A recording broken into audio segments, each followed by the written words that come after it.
اللهم صل على محمد وآل محمد.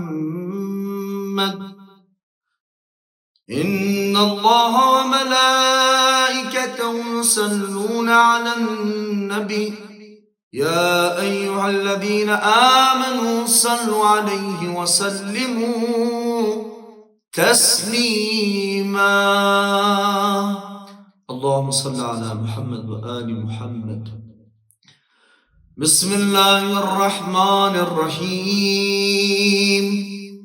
اللهم إني أسألك برحمتك التي وسعت كل شيء وبقوتك التي قهرت بها كل شيء وخضع لها كل شيء وضل لها كل شيء وبجبروتك التي غلبت بها كل شيء وبعزتك التي لا يقوم لها شيء وبعظمتك التي ملأت كل شيء وبسلطانك الذي على كل شيء وبوجهك الباقي بعد فناء كل شيء وبأسمائك التي ملأت أركان كل شيء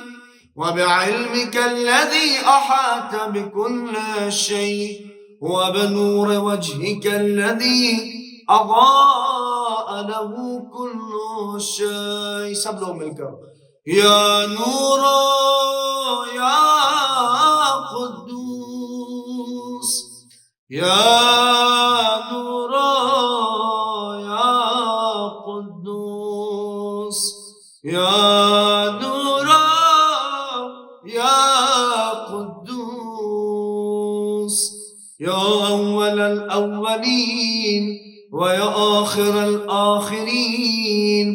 اللهم اغفر لي الذنوب التي تهتك الإثام. اللهم اغفر لي الذنوب التي تنزل النقم. اللهم اغفر لي الذنوب التي تغير النعم. اللهم اغفر لي الذنوب التي تحبس الدعاء. اللهم اغفر لي الذنوب التي تنزل البلاء. اللهم اغفر لي كل ذنب أذنبته وكل خطيئة أخطأتها. اللهم إني أتقرب إليك بذكرك واستشفع بك إلى نفسك وأسألك بجودك أن تدنيني من قربك وأن توزعني شكرك وأن تلهمني ذكرك. اللهم إني أسألك سؤال خاضع متزلزل خاشع أن تسامحني وترحمني وتجعلني بقسمك راضيا قانعا وفي جميع الأحوال متواضعا. اللهم وأسألك السؤال من اشتدت طاقته وأنزل بك عند الشدائد حاجته وأزم فيما عندك رغبته. اللهم عزم سلطانك وعلى مكانك وخفي مكرك وزحر أمرك وغلب كحرك وجرت قدرتك ولا يمكن الفرار من حكومتك. اللهم لا أجد لذنوبي غافرا ولا لقبائه ساترا ولا لشيء من أملي القني بالحسن مبدلا غيرك لا إله إلا أنت سبحانك وبحمدك. سب لوگ مل کر ظلمت نفسی ظلمت نفسی ظلمت نفسی. بار الہ پروردگار ناظرین اپنی حاجتوں کو مد نظر رکھیں. یہ فقرہ قیامت کا امیر المؤمنین نے اپنے دین اقدس سے نکالا. پروردگار یہ میرا نفس مجھے ذلیل کر رہا ہے، الہی مجھے میرے نفس پہ قابو کرنے کی توفیق عنایت فرما. آئیں اس فقرے کو پھر ایک مرتبہ دوہرا کے اور دعا کو ایک ساتھ مل کر پڑھیں. ظلمت نفسی وتجرأت بجهلي وسكنت إلى قديم ذكرك لي ومنك علي اللهم مولاي. كم من قبيح سترت وكم من فاضح من البلاء أقلت وكم من إسار وقيت وكم من مكروح دفعت وكم من سناء جميل لست أعلى له نشرت. اللهم أزمى بلائي وأفرت بي سوء حالي وقصرت بي أعمالي وقعدت بي أغلالي وحبسني النفي بعد أملي وخدعتني الدنيا بغرورها ونفسي بجنايتها ومثالي. يا سيدي فاسألك بعزتك ألا يحجب عنك دعائي سوء عملي وفعالي ولا تفزحني بخفي ما اطلعت عليه من سري ولا تعاجلني بالعقوبة على ما عملته في خلواتي من سوء فعلي وإساءتي ودوام تفريطي وجهالتي وكسرة شحباتي وغفلتي.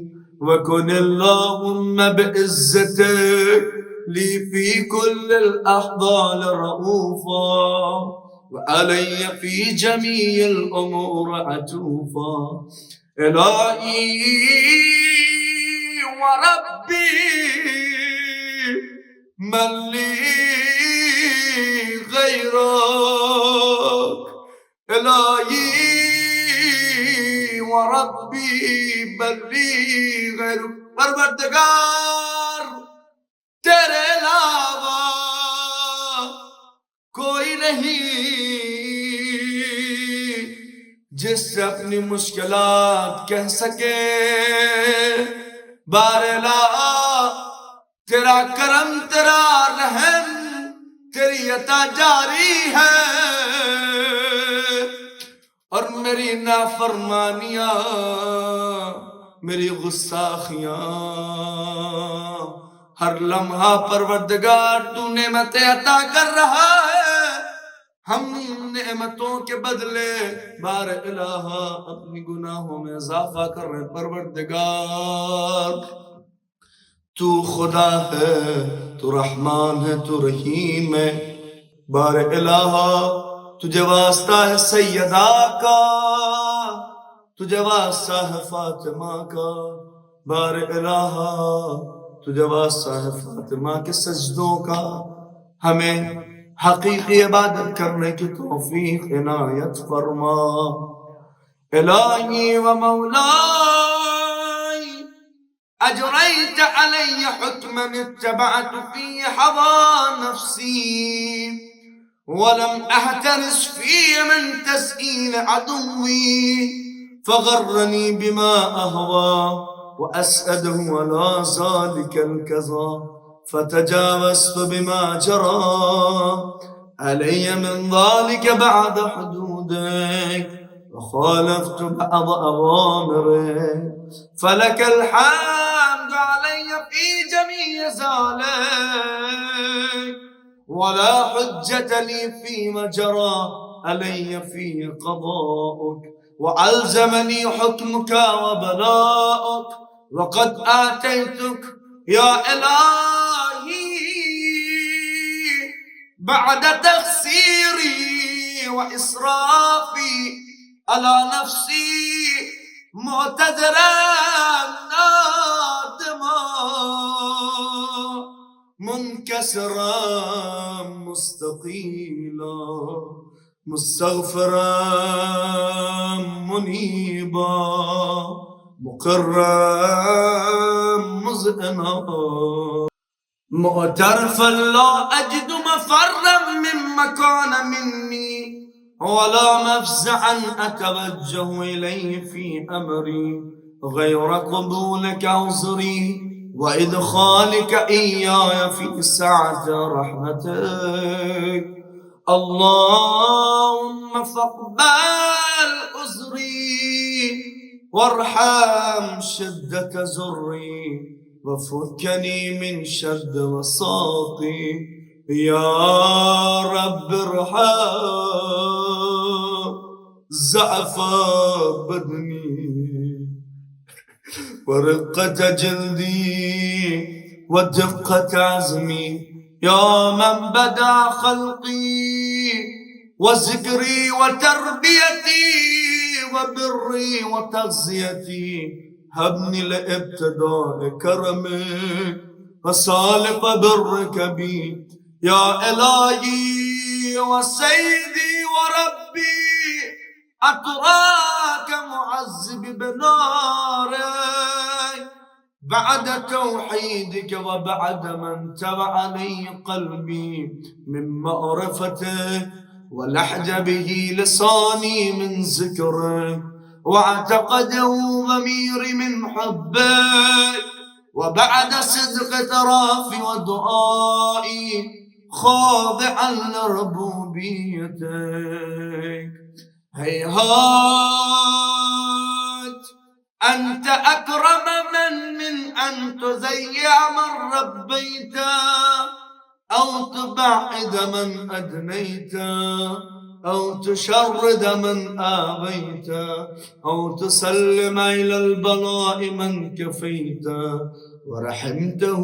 وليت شعري يا سيدي وإلهي ومولاي أتسلط النار على وجوه خرت لعظمتك ساجدا، وعلى ألسن نطقت بتوحيدك صادقا وبشكرك مادحا، وعلى قلوب اعترفت بإلهيتك محققا، وعلى زمائر حبت من العلم بك حتى صارت خاشعة، وعلى زمائر حبت من العلم بك حتى صارت خاشعة، وعلى جوارح سعت إلى أوطان تعبدك طائعة، وأشارت باستغفارك مذعنا. ما هكذا الظن بك ولا أخبرنا بفضلك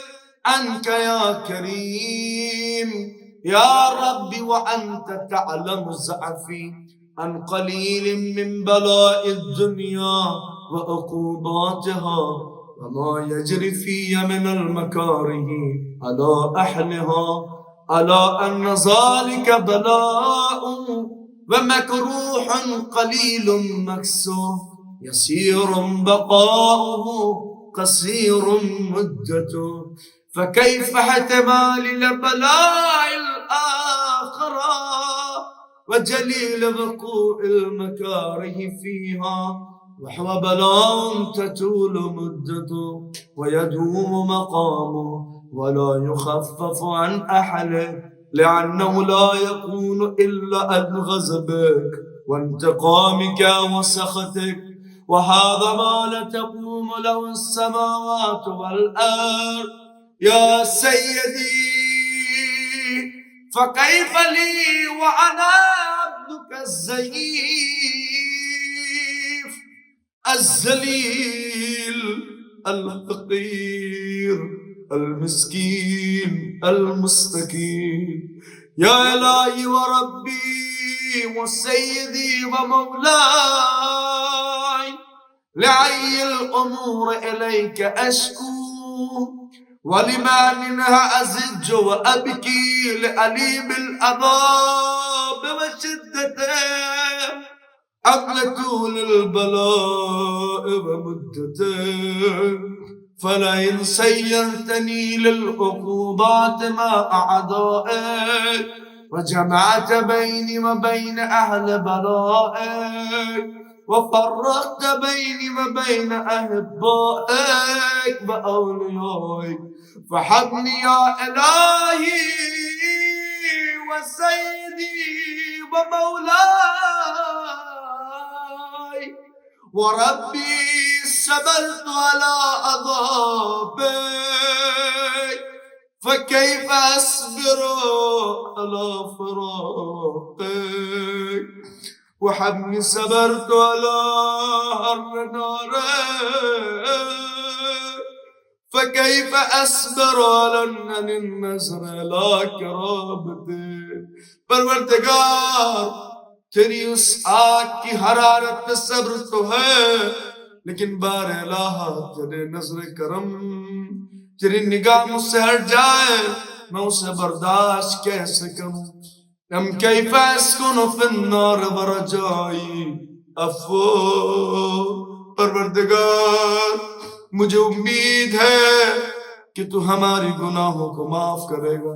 شب جمعہ ہے، آئیے اس خالق کی بارگاہ میں، امام الزمانہ کی بارگاہ میں ہمارے اور آپ کے اعمال پیش ہوں گے۔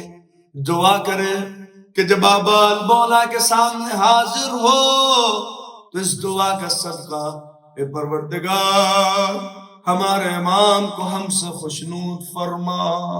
فبعزتك يا سيدي ومولاي اقسم صادقا، لئن تركتني ناطقا لأزجن إليك بين أهلها زجيج الآمنين، ولا أصرخن إليك صراخ المستصرخين، ولأبكين عليك بكاء الفاقدين، ولأنادينك أين كنت يا ولي المؤمنين، يا غاية آمال العارفين۔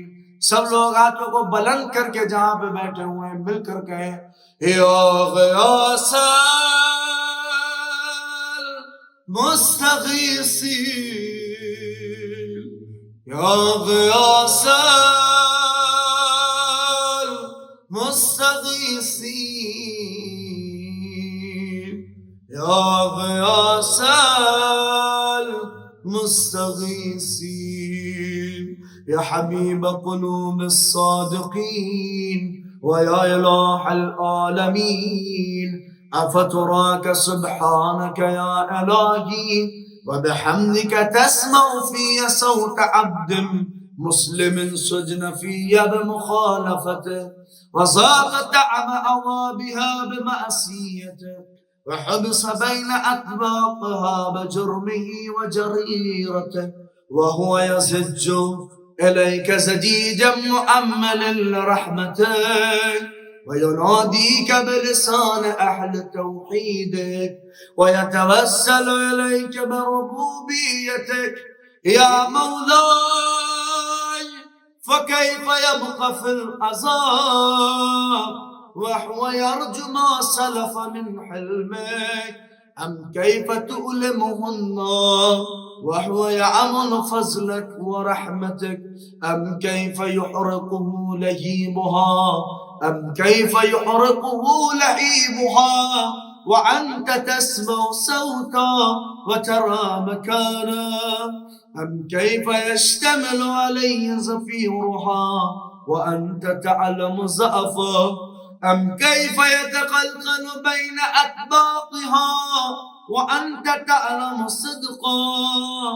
أم كيف تزجره زبانيتها ويناديك يا رب؟ أم كيف يرجو فضلك في إتقه منها فتتركه فيها حيحات؟ ما ذلك الذنب ولا المعروف من فضلك ولا مشبه لما آملت به الموحدين من برك وإحسانك فباليقين أقتل لولا ما حكمت به من تعذيب جاهديك وقضيت به من إخلاد معانديك لجعلت النار كلها بردا وسلاما وما كان لأحد فيها مقرا ولا مقاما لكنك تقدست أسماءك أقسمت أن تملأها من الكافرين من الجنة والناس أجمعين وأن تخلد فيها المعاندين وأن تجل سماؤك قلت مبتدعا وتتولت بالإنعام متكرما أفمن كان مؤمنا كمن كان فاسقا لا يستعون إلهي وسيدي فاسألك بالقدرة التي قدرتها وبالقضية التي هتمتها وحكمتها وغلبت من علي أجريتها أن تهبني في هذه الليلة وفي هذه الساعة كل جرم أجرمته وكل ذنب أذنبته وكل قبيح أسررته وكل جهل أمنته كتمته أو أعلنته أخفيته أو أظهرته وكل سيئة أمرت بإثباتها الكرام الكاتبين الذين وكلتهم بحفظ ما يكون مني وجعلتهم شهودا علي مع جواره فكنت أنت الرقيب علي من ورائهم والشاهد لما خفي عنهم وبرحمتك أخفيت وبفضلك سترت وأن توفر حظي من كل خير أنزلت أو إحسان فزلت أو بر نشرته أو رزق بسطت أو ذنب تغفره أو خطأ تستر. سب لوگ مل کر یا رب یا رب یا رب یا ربی یا ربی یا رب یا ربی یا ربی یا رب یا الہی وسيدي ومولاي ومالك رزقي يا من بيده ناصيتي يا عليما بزر ومسكنتي يا خبيرا بفقري وفاقتي يا رب یا رب یا رب یا ربی یا ربی یا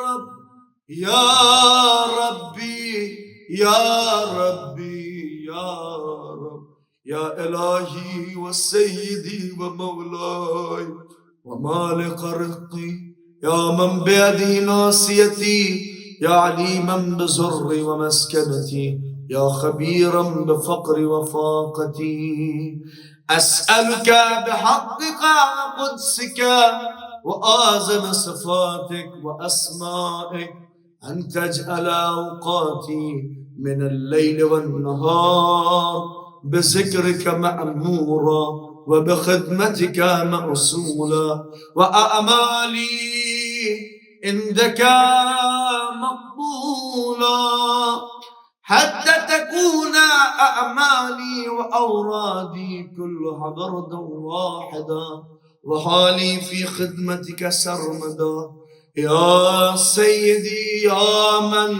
علي معولي يا من إليه شكوت أحوالي يا ربي يا ربي يا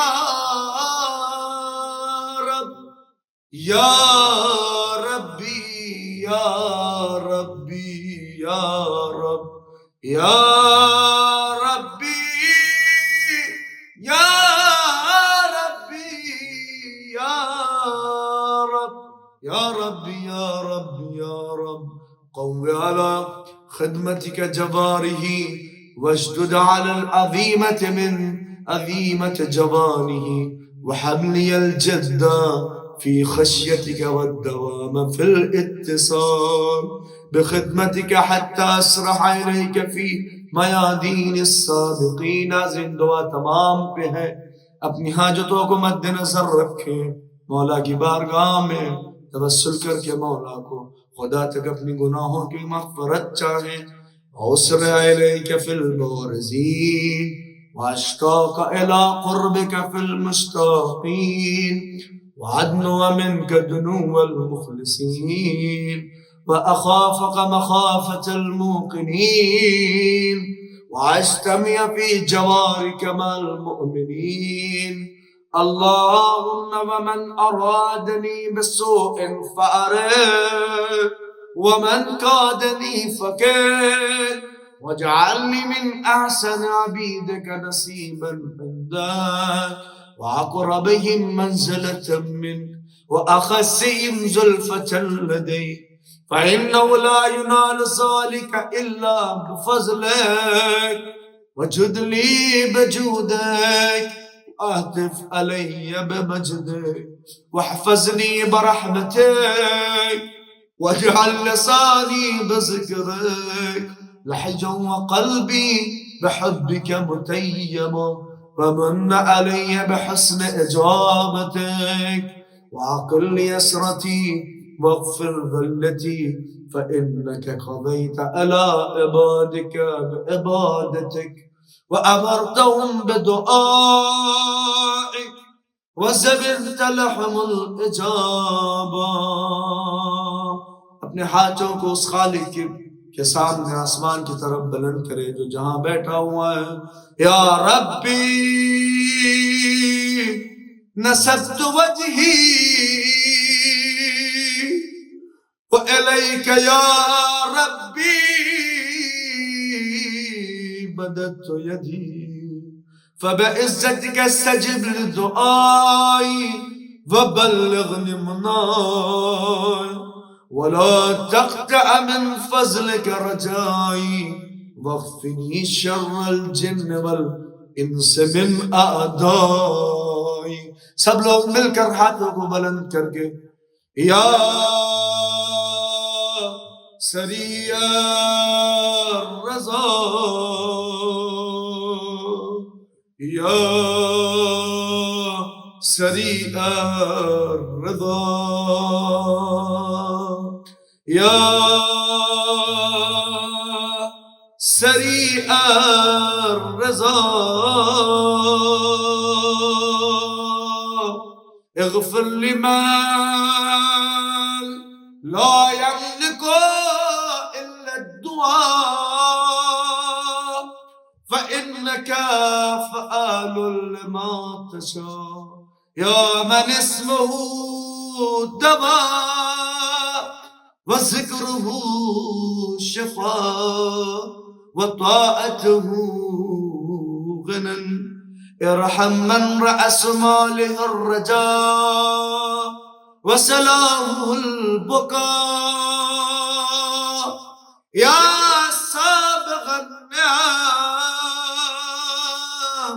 يا دافع النقم يا نور المستوحشين في الظلام يا عالما لا يعلم صل على محمد وآل محمد وافعل بما أنت أهله وصلى الله على رسوله والأئمة الميامين من آله وسلم تسليما كثيرا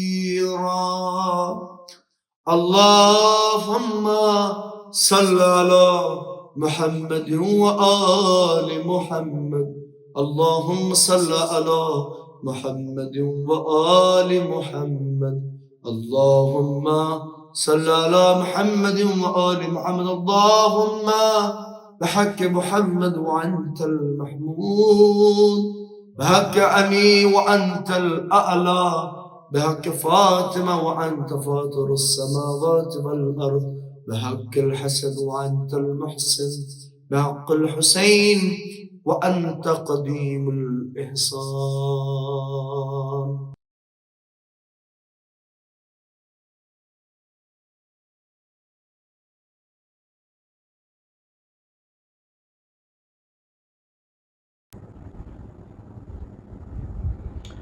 فاتحة.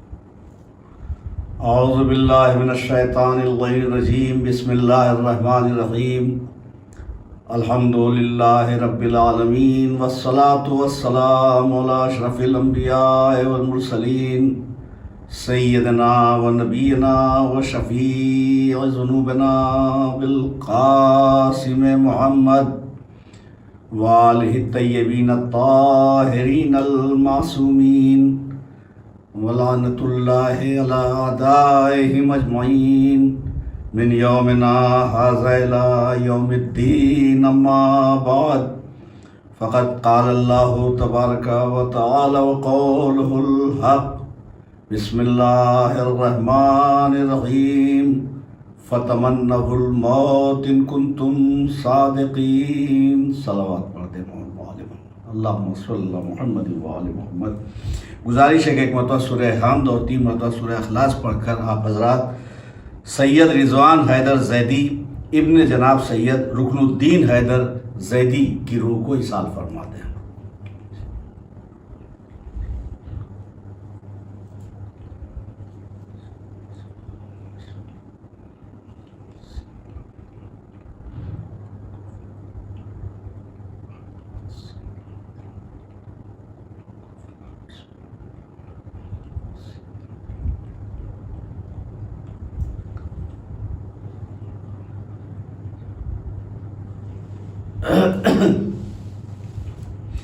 خالق کائنات کا ارشاد ہو رہا ہے فتمنوا الموت ان کنتم صادقین. موت کی تمنا کرو اگر تم سچوں میں ہو. اس دنیا میں ہم دنیا کی چمک دمک دیکھ کر آخرت کو فراموش کر دیتے ہیں.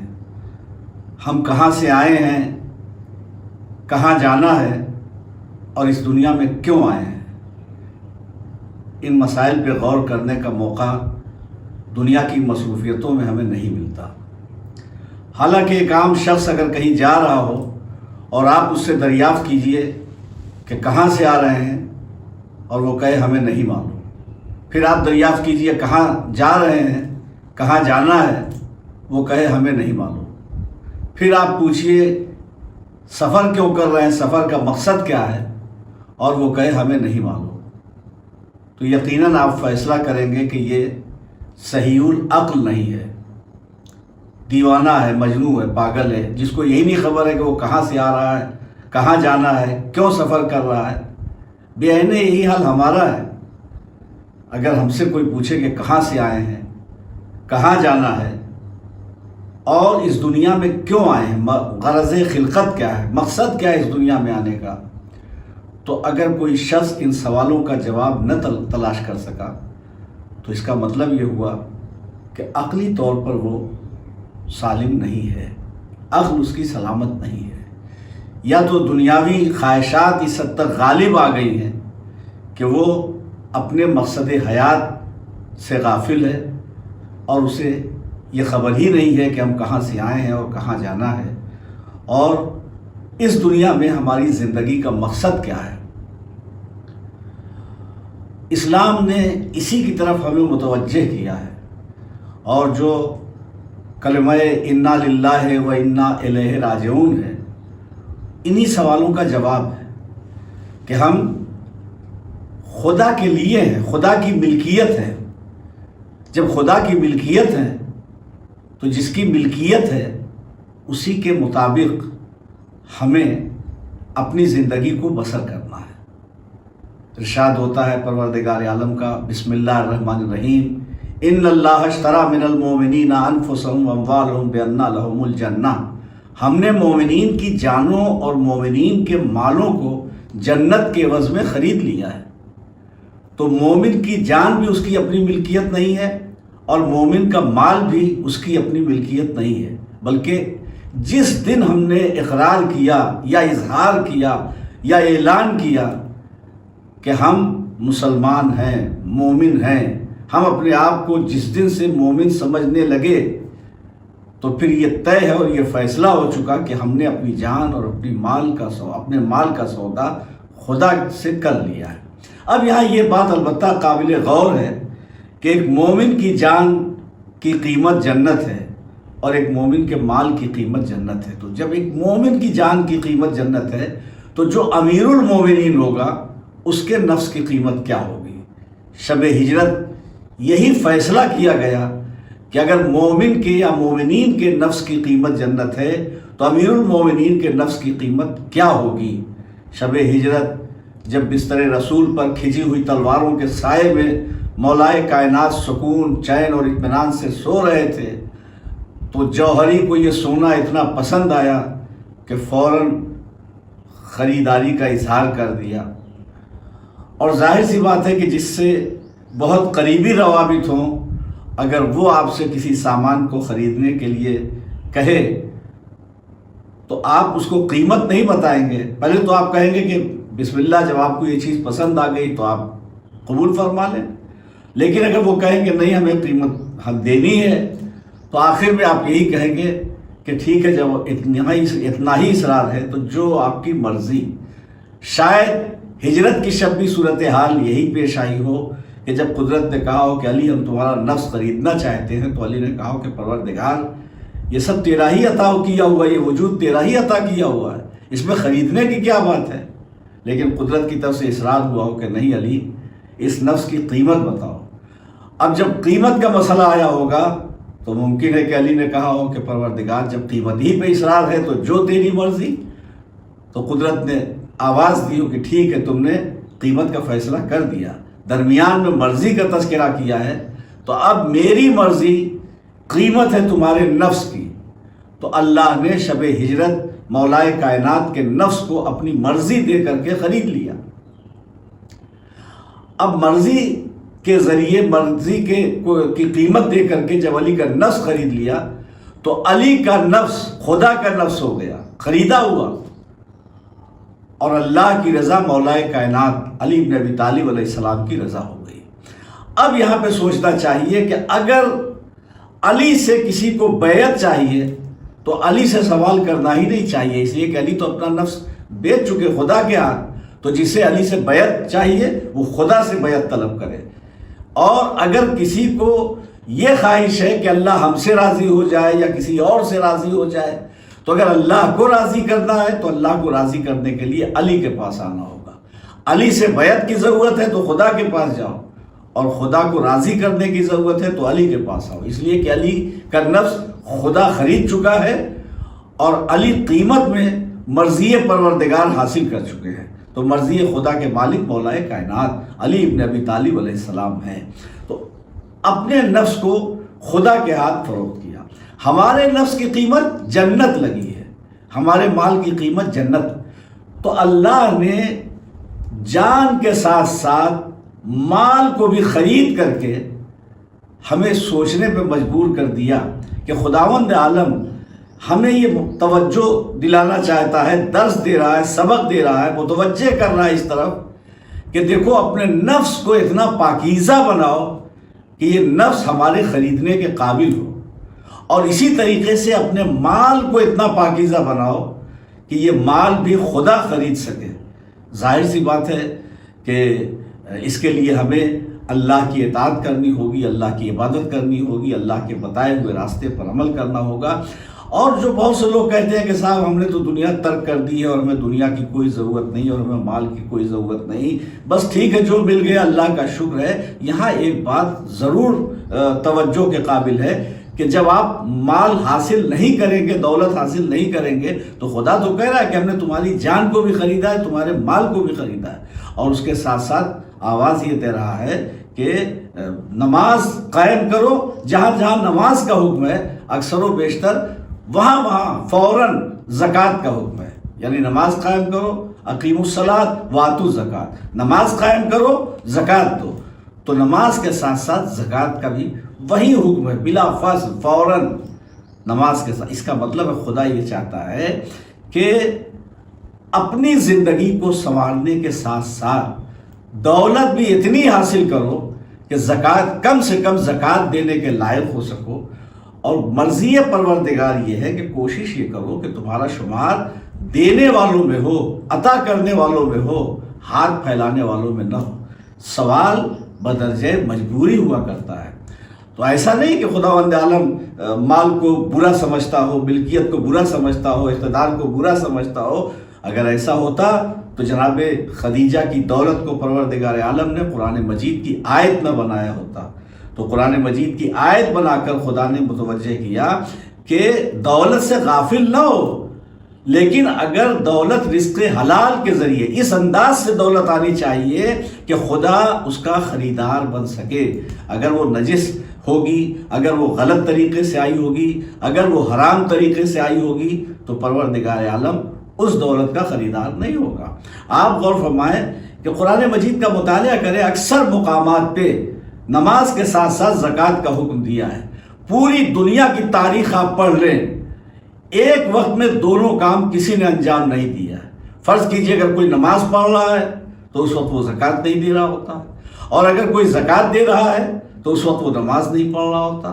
اس عالم انفس و آفاق میں ایک مولائے کائنات کی ذات ہے کہ جنہوں نے حالت رکوع میں زکوٰۃ دے کر کے بتایا کہ جس طریقے سے پروردگار عالم نے ہمیں ایک ساتھ حکم دیا تھا کہ نماز قائم کرو اور زکوٰۃ قائم کرو، تو زکوٰۃ دو، نماز کے ساتھ ساتھ زکوٰۃ کا حکم دیا تھا، تو مولا کائنات نے ایک ہی وقت میں نماز کا فریضہ بھی ادا کیا ہے اور زکوٰۃ کا فریضہ بھی ادا کیا ہے۔ تو ہمیں اپنی زندگی کو اتنا پاکیزہ بنانا ہوگا کہ پروردگار عالم ہمارے نفس کا خریدار ہو سکے۔ موت کی تمنا کا مطلب یہ ہے کہ اگر اپنی زندگی کے عیش و آرام میں ہم موت کا تصور رکھیں گے اور یہ ذہن میں رہے کہ ہمیں کہاں جانا ہے، کس کی بارگاہ میں حاضر ہونا ہے، اور وہاں جا کر صورتحال کیا پیش ہوگی، تو ہم اپنے کیریکٹر کو، اپنے کردار کو سنوارنے کی کوشش کریں گے۔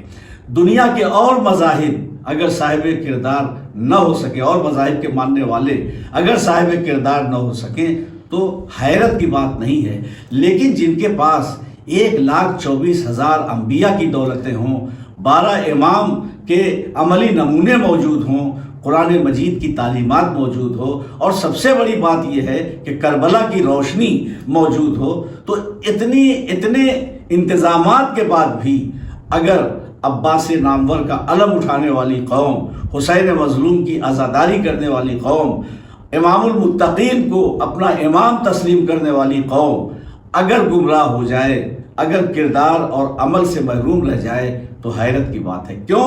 اس لیے کہ آپ دیکھیں کہ جنہیں ہم اپنا رہنما اور ہادی مانتے ہیں ان کا کیریکٹر کیا ہے اور ان کی سیرت کیا ہے اور ان کی زندگی کیا ہے۔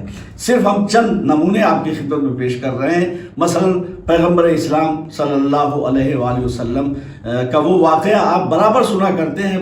شاید ہی کوئی مسلمان ایسا ہوگا جسے نہ معلوم ہو کہ ایک بڑھیا تھی جو پیغمبر اسلام پہ کوڑا کرکٹ پھینک دیا کرتی تھی۔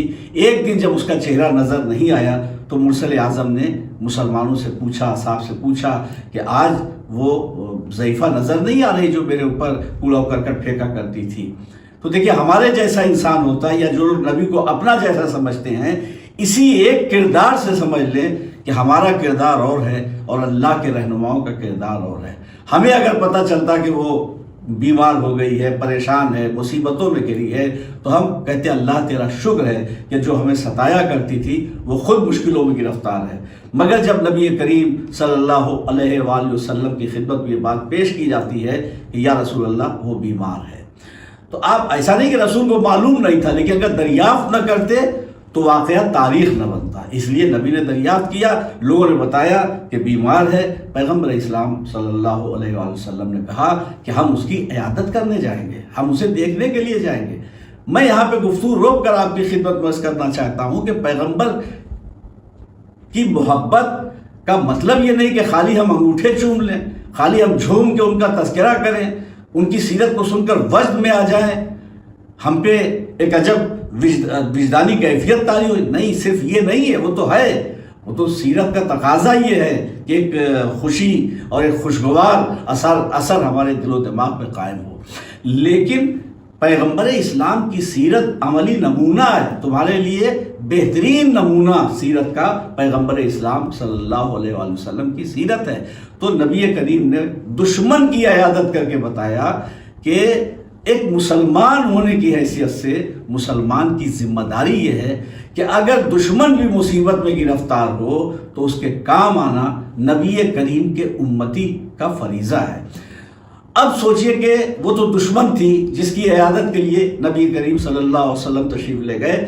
ہم میں سے کتنے ایسے ہیں کہ پڑوس میں کوئی مومن بیمار ہوتا ہے اس کی عیادت کے لیے جائیں، کوئی عزیز کوئی رشتہ دار بیمار ہو اس کی عیادت کے لیے جائیں؟ کتنے افراد ایسے؟ بہرحال ہماری سیرت، ہمارے کریکٹر، ہمارے کردار کا اثر کیا ہوتا ہے کہ جو کام تلوار نہیں کر پاتی، جو کام جبر و تشدد کے ذریعے نہیں ہو سکتا، جو کام زبردستی دباؤ ڈال کر کے نہیں ہو سکتا، کردار اور اخلاق میں وہ طاقت ہے کہ وہ کام ہو جاتا ہے۔ چنانچہ جب عیادت کے لیے مرسل اعظم تشریف لے گئے اور ضعیفہ نے پوچھا کہ کون؟ نبی نے کہا میں مسلمانوں کا نبی محمد ابن عبداللہ کا۔ اچھا، آپ آئے ہو انتقام لینے کے لیے؟ رحمت للعالمین پیغمبر نے اپنے لبوں پہ زندگی بخش مسکراہٹ لاتے ہوئے فرمایا کہ میں انتقام لینے نہیں آیا ہوں، میں نے سنا کہ تو بیمار ہے، تیری عیادت کے لیے آیا ہوں۔ بھئی یہ سننا تھا کہ ایک دم اس کے دل میں انقلاب آیا، جس کے دل میں اتنی نفرت تھی، جس کے دل میں اتنی عداوت تھی، وہ فوراً کہتی ہے کہ اللہ کے رسول اپنا ہاتھ بڑھائیے، مجھے اپنا کلمہ پڑھائیے اور مجھے بتائیے کہ آپ کا دین کیا ہے۔ تو آپ نے دیکھا لوگ جو کہتے ہیں کہ اسلام تلوار کے زور سے پھیلا، میں بھی کہتا ہوں اسلام تلوار کے زور سے پھیلا، مگر وہ تلوار لوہے کی نہیں تھی، وہ تلوار اخلاق کی تھی۔ اخلاق کی تلوار سے اسلام پھیلا ہے۔ اسی طریقے سے ایک واقعہ اور ہے کہ ایک ضعیفہ ہے جو بھاری سامان لے کر کے اٹھا کر اپنے گھر جانا چاہتی ہے، لیکن سامان وزنی اتنا ہے کہ اس سے اٹھایا نہیں جا رہا ہے۔ نبی کا گزر ہو رہا تھا، فوراً قریب آئے، کہا بی بی اگر اجازت ہو تو آپ کا سامان میں آپ کے گھر تک پہنچا دوں۔ اس نے سمجھا یہ کوئی مزدور ہے، کہا میرے پاس مزدوری دینے کے لیے، اجرت دینے کے لیے پیسے نہیں ہے، کہا میں ازرہ انسانیت آپ کا سامان آپ کے گھر تک پہنچانا چاہتا ہوں، آپ ضعیفہ ہیں، سامان زیادہ ہے، مجھ میں طاقت ہے، مجھ میں قوت ہے، میں سامان پہنچا سکتا ہوں۔ یہاں دیکھیے ایک سبق ہمیں اور بھی ملتا ہے کہ ہم ایک چھوٹے سے مولوی صاحب ہو گئے تو اب ہم کہیں مجلس پڑھنے جاتے ہیں تو ہماری خواہش یہ ہوتی ہے کہ ہمارا بیگ کوئی سنبھال لے، ہماری اٹیچی کوئی سنبھال لے، ہمارا کام کوئی دوسرا کرے، ہمیں پانی کی ضرورت ہو تو لوٹے میں پانی قوم کا کوئی آدمی لے کر آئے، تو ہمیں ایک ذرا سا کوئی چھوٹا سا منصب مل جاتا ہے تو ہم یہ چاہتے ہیں کہ دوسرے ہمارے کام کریں اور ہمارے خدمت گزار ہوں، لوگ ہماری خدمت کریں۔ نبی کریم صلی اللہ علیہ وآلہ وسلم اپنے اس عمل سے بتانا چاہتے ہیں عزت دوسروں سے خدمت لینے میں نہیں ہے، عزت دوسروں کی خدمت کرنے میں ہے۔ اسی لیے نبی کریم صلی اللہ علیہ وآلہ وسلم نے ارشاد فرمایا کہ سید القوم خادمہم، جو قوم کا سردار ہوتا ہے وہ قوم کا خدمت گزار ہوتا ہے۔ قوم سے خدمت لینے والے سردار نہیں ہوا کرتے۔ سردار ہونے کا حق اسی کو حاصل ہے جو خدمت خلق کیا کرتا ہے۔ بہرحال ضعیفہ سے کہا کہ میں تیرا سامان تیرے گھر تک پہنچا دینا چاہتا ہوں۔ ضعیفہ نے کہا ٹھیک ہے۔ نبی نے وہ سامان اٹھایا، ضعیفہ کے گھر تک پہنچایا۔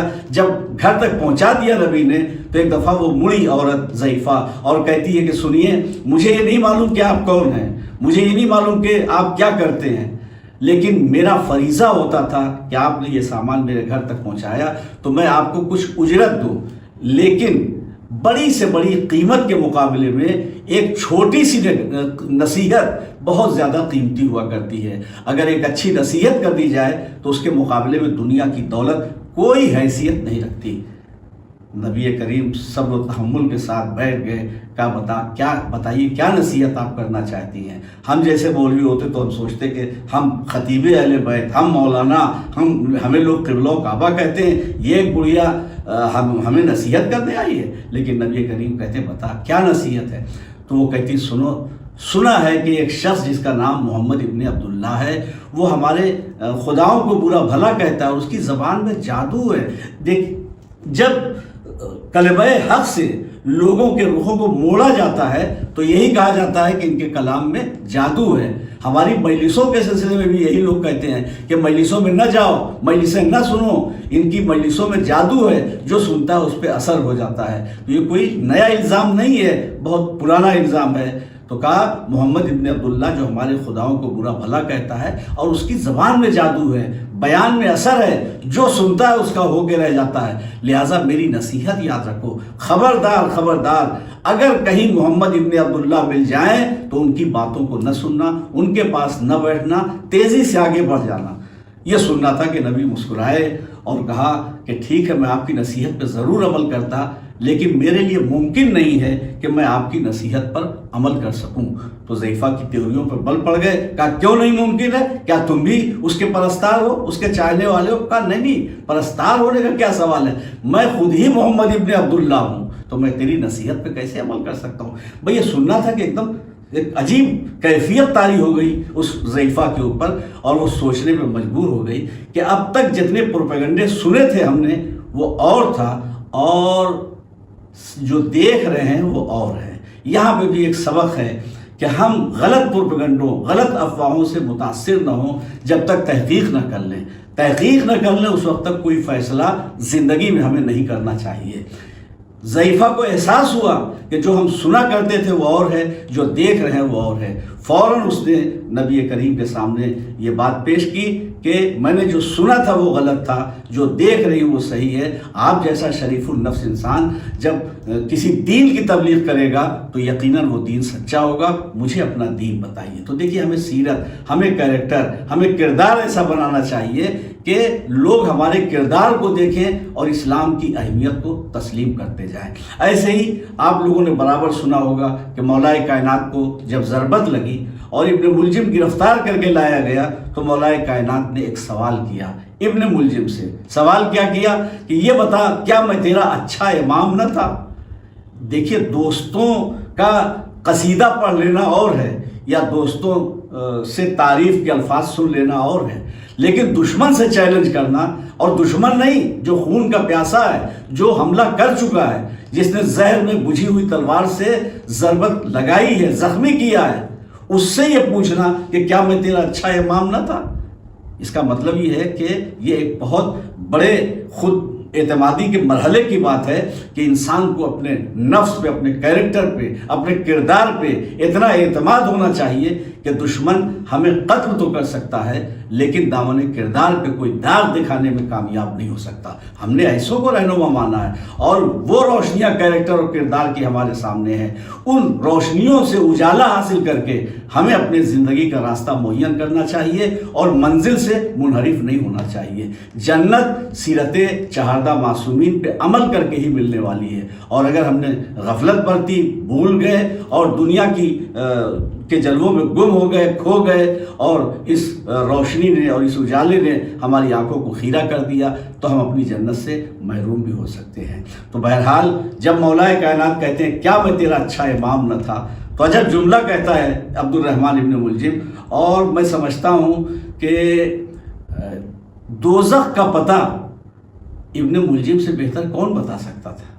ایک عجیب فقرہ کہا اس نے، اور دیکھیے مولا کائنات نے کہا کہ یہ نہ دیکھو کہ کہنے والا کون ہے، یہ دیکھو کہنے والا کہہ کیا رہا ہے۔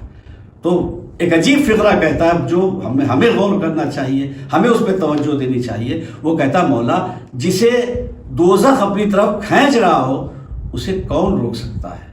تو ایک پتہ بتا گیا ابن ملجم کہ علی کی عداوت اگر کسی دل میں پیدا ہو یا کسی زبان سے علی کی عداوت کا اظہار ہو رہا ہو تو یہ سمجھ لو اسے جہنم اپنی طرف کھینچ رہا ہے، اسے آتش جہنم اپنی طرف کھینچ رہی ہے۔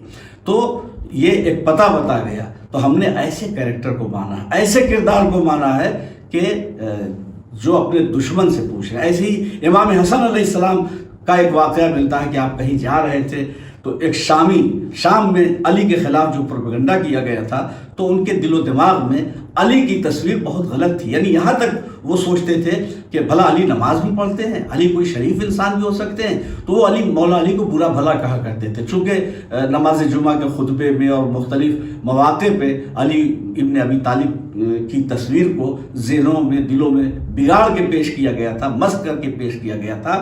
لہٰذا وہ واقعہ بڑا مشہور ہے کہ جب علی کا ایک نمائندہ امیر شام کے دربار میں گیا اور اونٹ اونٹنی کا مرحلہ پیش آیا تو 40 گواہوں نے اس کے مطابق اس کی موافقت میں گواہی دی کہ جس نے زبردستی اونٹ پہ قبضہ کیا تھا۔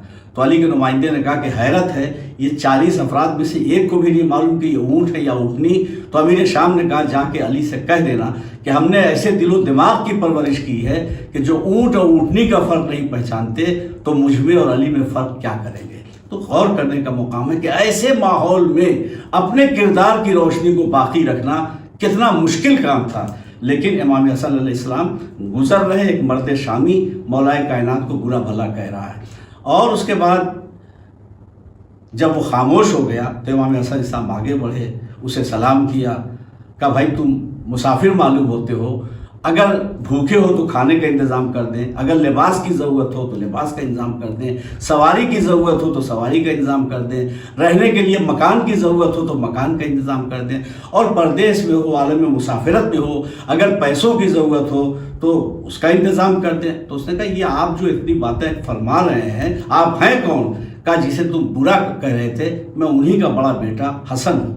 بھئی یہ سننا تھا کہ پھر وہی انقلابی کیفیت اس کے دل و دماغ میں طاری ہوئی، اور اس کے بعد کہتا ہے کہ مولا میں آپ کی محبت پہ ایمان لاتا ہوں، اور آج سے پہلے آپ کے خانوادے، آپ کے گھرانے کا مجھ سے بڑا شاید کوئی دشمن نہ رہا ہوگا، لیکن اب میں آپ کے قدموں کو چھوڑ کر نہیں جاؤں گا، اور میں چاہتا ہوں کہ کردار کی روشنی مجھے حاصل ہو، اور دنیا کی کوئی حیثیت اور حقیقت نہیں ہے، آخرت میری سمجھ جائے۔ تو وہ مولا کے اس صبر و تحمل کے مظاہرے سے اتنا متاثر ہوا کہ مولائی ہو گیا۔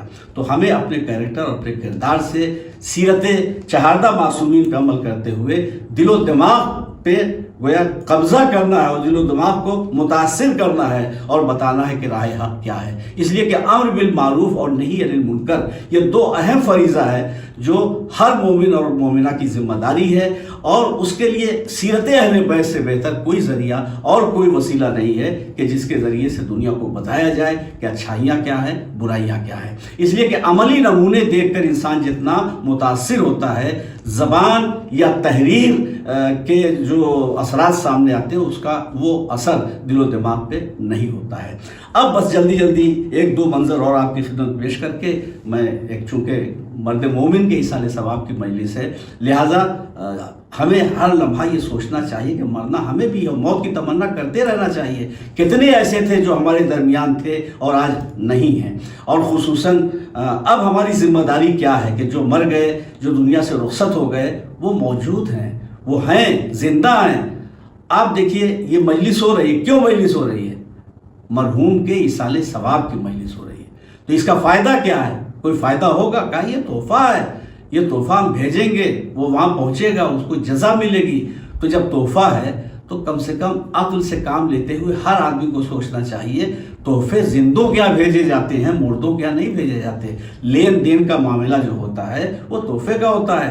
ہم جب ایصال ثواب کرتے ہیں تو ادھر سے دعا آتی ہے، ان کی دعا ہمارے کام آتی ہے، ہمارا ایصال ثواب ان کے کام آتا ہے۔ تو یہ لین دین بتا رہا ہے کہ جو ہمارے درمیان آج نہیں ہے اور جن کا انتقال ہو گیا ہے، انتقال ہوا ہے، ہلاک نہیں ہوئے ہیں، وہ فنا نہیں ہوئے ہیں وہ۔ اب اتنا ضروری ہے کہ یہ سوچنا ہے کہ جو کچھ ہم بھیج رہے ہیں وہ صحیح وسیلے کے ذریعے پہنچے، ایسا نہ ہو کہ راستے ہی میں کوئی بددیانتی کر بیٹھے اور خیانت کر بیٹھے۔ تو وسیلہ صحیح ہونا چاہیے۔ تو بہرحال امر بالمعروف اور نہی عن المنکر کے لیے چہاردہ معصومین علیہ السلام کی سیرت کو نظر میں رکھنا بہت ضروری ہے۔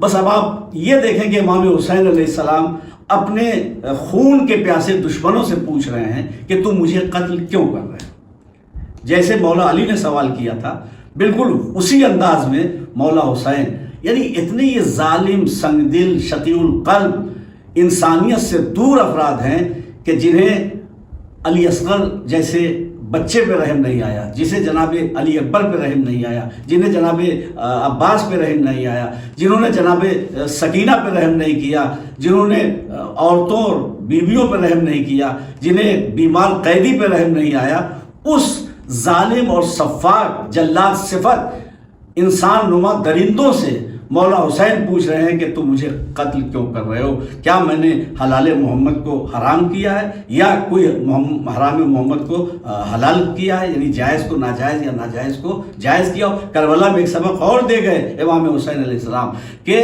واجب القتل ہونے کی ایک حیثیت یہ بھی ہے، ایک سبب واجب القتل ہونے کا یہ بھی ہے کہ انسان پیغمبر اسلام نے جن چیزوں کو حلال قرار دیا تھا اسے حرام قرار دے دے، یا پیغمبر اسلام نے جن چیزوں کو حرام قرار دیا تھا اگر اسے کوئی حلال قرار دے دے تو وہ واجب القتل ہوتا ہے۔ تو میں نے تو ایسا نہیں کیا، مجھے کیوں قتل کر رہے ہو؟ تو وہ قاتلوں کا لشکر، وہ خون کا پیاسا لشکر ایک الزام بھی حسین کے دامن کردار پہ رکھنے میں کامیاب نہیں ہوتا، بلکہ کہتا کیا ہے، ہم تمہیں تمہارے باپ کے بغض میں قتل کر رہے ہیں۔ تو گویا اپنے جرم کا اعتراف کر رہے ہیں، حسین کے دامن کردار پہ کوئی الزام رکھنے میں کامیاب نہیں ہوئے۔ بس یہیں سے ایک بات اور سن لیجئے کہ جب شمر ابن زیاد کا خط لے کر کے آیا ہے تو عمر ابن سعد نے کہا کہ تو نے ہی ورغلایا ہے ابن زیاد کو، اور اب اس منزل پر تو نے پہنچا دیا ہے کہ صلح کی کوئی گنجائش نہیں ہے۔ تو شمر کہتا ہے کیوں نہیں صلح کی گنجائش ہے؟ جب بچوں کو پیاسا دیکھیں گے تو حسین ضرور صلح کریں گے، جب اذیتوں اور مصیبتوں میں اپنے گھرانے اور کنبے کو دیکھیں گے تو حسین ضرور صلح کی پیشکش کریں گے یا بیعت پہ راضی ہو جائیں گے۔ بس جیسے ہی اس نے کہا کہ بیعت پہ راضی ہو جائیں گے تو پسر سعد نے ایک عجیب جملہ کہا۔ دیکھیے جاہل نہیں تھا، یہ اپنے طبقے کا عالم تھا، حافظ قرآن تھا، صحابی زادہ تھا، یہ کوئی معمولی انسان نہیں تھا، لیکن خواہش نفس کا غلبہ اتنا ہو گیا تھا کہ اپنی حیثیتوں کو بھول کر کے اور ایک مسلمان ہونے کی ذمہ داری کیا ہوتی ہے اس سے غافل ہو کر کے دنیا کی محبت میں گرفتار ہو کر حسین کو گویا اس اذیت اور مصائب میں مبتلا کرنے کے لیے آ گیا تھا۔ لیکن وہ چاہتا تھا کہ صلح کی کوئی صورت نکل آئے تاکہ ادھر بھی لوگ خوش رہیں ادھر بھی لوگ خوش رہیں، یعنی نہ ہم حسین کی نگاہ میں برے ہوں اور نہ یزید کی نگاہ میں برے ہوں۔ ایسا ہو نہیں سکتا، دو کشتیوں کا سفر ممکن نہیں ہے۔ لیکن بہرحال جب شمر نے یہ بات پیش کی تو ایک دفعہ پسر سعد نے ایک عجیب جملہ کہا۔ اس نے کہا سنو حسین کسی حال میں بیعت نہیں کریں گے۔ شمر نے کہا کیوں نہیں بیعت کریں گے؟ کہا اس لیے کہ حسین کے سینے میں ان کے باپ علی کا دل ہے۔ یہ جملہ کہہ کر کے ظالم نے اعتراف کر لیا کہ حسین کے باپ علی نے نہ کسی کی بیعت کی ہے اور نہ علی کا بیٹا حسین کسی کی بیعت کرے گا۔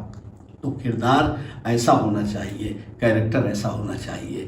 دین کی حفاظت کرنے کے لیے جو امام حسین علیہ السلام نے قربانیاں پیش کی اور جن کی عظمتوں کا اعتراف وہ کر رہے ہیں جو قتل کرنے کے لیے آئے ہیں، تو آپ سوچئے کہ حسین کی اہمیت اس ماں کی نگاہ میں کیا ہوگی جس نے چکیاں پیس پیس کر اپنے لال حسین کو پالا تھا۔ شاید یہی وجہ ہے کہ جب کربلا سے قیدیوں کا قافلہ، اہل حرم کا قافلہ آگے بڑھ گیا تو حسین کے لاشے پہ ایک بیوی کے رونے کی آواز سنائی دی۔ یقیناً یہ اس دکھیاری، اس غمزدہ ماں کی آواز تھی جس نے چکیاں پیس کر اپنے لال حسین کو پالا تھا۔ اور ایسا نہیں ہے کہ شہزادی فاطمہ زہرا صرف کربلا میں رہ گئی ہوں، بلکہ واقعات بتاتے ہیں کہ اہل حرم کے قافلے میں بھی کئی مواقع ایسے آئے ہیں کہ جہاں یہ احساس ہوا ہے کہ جناب سیدہ ان قیدیوں کے ساتھ ساتھ ہیں، اہل حرم کے ساتھ ساتھ ہیں۔ زندان شام کے اندھیروں میں جب یہ قیدی مقید تھے، قیدی تھے، وہاں پر بھی جناب سیدہ کی موجودگی کا تذکرہ ملتا ہے۔ چنانچہ ایک دن داروغہ زندان شام چوتھے امام کی خدمت میں آیا اور عرض کیا، مولا میں بیویوں کو رونے سے منع نہیں کرتا آقا، اس لیے کہ جس بہن کا بھائی مر جائے اسے رونے کا حق حاصل ہے۔ جو بیٹی باپ کی شفقتوں سے محروم ہو جائے اس بیٹی کو اپنے باپ پہ آنسو بہانے کا حق ہے۔ جو بیویاں اپنے وارث کے سائے سے محروم ہو جائیں انہیں اپنے وارث کا ماتم کرنے کا حق حاصل ہے۔ تو میں بیویوں کو رونے سے منع نہیں کرتا آقا، مگر بیویوں سے کہہ دیجئے رات کے سناٹے میں، رات کی تاریکی میں کوئی بیوی قید خانے سے باہر نکل کے نہ رویا کریں۔ چوتھے امام کہتے ہیں، بھائی ہمارے یہاں سے کوئی بیوی قید خانے سے باہر آ کر کے نہیں روتی ہے۔ قید خانے سے باہر کیسے آ سکتی ہے؟ قید خانہ مقفل رہتا ہے۔ بس بات اتنی ہے، ہماری ایک کمسن بہن سکینہ ہے جو باپ کے سینے پہ سونے کی عادی تھی، جب قید خانے کی زمین پہ لیٹتی ہے تو تازیانے سے زخمی ہوتی ہے پوری پشت، اور اذیتیں جب بڑھتی ہیں تو ایک دفعہ کربلا کا رخ کرتی ہے۔ سینے پہ سلانے والے بابا، رات آ گئی، زندان شام کے اندھیروں میں سکینہ کو نیند نہیں آ رہی ہے۔ بابا آؤ، آ کے اپنی یتیم بیٹی کو لے جاؤ۔ اب سکینہ کے سامنے جو مرحلے ہیں بابا، تمہاری یاد آ رہی ہے، چچا عباس یاد آ رہے ہیں، بھیا علی اکبر یاد آ رہے ہیں۔ بابا آ کے دیکھو، میرے بھیا سید سجاد کے ہاتھوں میں ہتکڑیاں، پیروں میں بیڑیاں، گلے میں خاردار توق۔ آگے دیکھو بابا، کتنی مصیبتوں میں یہ کنبہ گھرا ہوا ہے۔ سکینہ جب تڑپ کے روتی ہے تو بیویوں میں کوہرام برپا ہو جاتا ہے، مگر کوئی بیوی قید خانے سے باہر آ کے نہیں روتی۔ داروغہ زندان شام کہتا ہے، مولا جب رات آدھی سے زیادہ گزر جاتی ہے، ایک بیوی کالی کفنی اوڑھے ہوئے، کمر جھکائے، عصا کا سہارا لیے، ہائے حسین، ہائے حسین، ہائے حسین کہہ کے روتی ہے، اور دیوار زندان پہ سر پٹکتی جاتی ہیں، حسین حسین کہہ کے روتی جاتی ہیں۔ عزادارو، ہمیں چونکہ رونے کی آزادی حاصل ہے، اس لیے شاید آنسوؤں کی قیمت کا صحیح اندازہ ہمیں نہ ہو سکے۔ کوئی اس سکینہ سے پوچھے کہ جو اب تک رو نہ سکی ہو، کوئی اس بہن سے پوچھے کہ جس کا ماجایا حسین شہید ہو گیا ہو اور کھل کے رونے کا موقع نہ ملا ہو۔ زینب نے جب یہ سنا، کوئی بیوی میرے ماجائے حسین پہ روتی ہے، آنسو بہاتی ہے، ماتم کرتی ہے، کہا لال اس زندان شام کے اس شخص سے کہہ دو کہ آج جب اس بیوی کے رونے کی آواز آئے تو آ کے ہمیں اطلاع دے۔ داروغہ زندان شام دوسری رات کو آتا ہے روتا ہوا، مولا جلدی چلیے۔ وہ بیوی آ گئی جو روز رات کے سناٹے میں ہائے حسین کہتی جاتی ہیں، دیوار پہ سر پٹکتی جاتی ہیں اور روتی جاتی ہیں۔ علی کی لاڈلی زینب نے سید سجاد کی طرف دیکھا، سید سجاد بھی اپنی جگہ سے کھڑے ہوئے، زنجیروں کی آواز سنائی دی۔ ایک طرف سے شہزادی زینب نے سہارا دیا، ایک طرف سے بی بی ام کلثوم نے سہارا دیا۔ عجب نہیں کہ یا علی یا علی یا علی کہتے ہوئے قافلہ آہستہ آہستہ زندان شام کے دروازے تک آیا ہو۔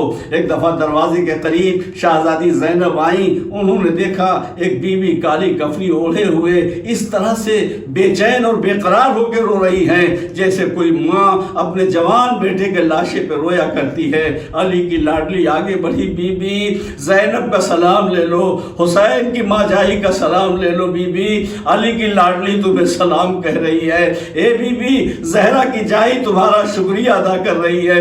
بی بی اتنا بتا دے آپ ہیں کون جو میرے بھیا حسین کی مظلومیت پہ اس طرح سے بے قرار ہو کے رو رہی ہیں؟ بھئی یہ سننا تھا۔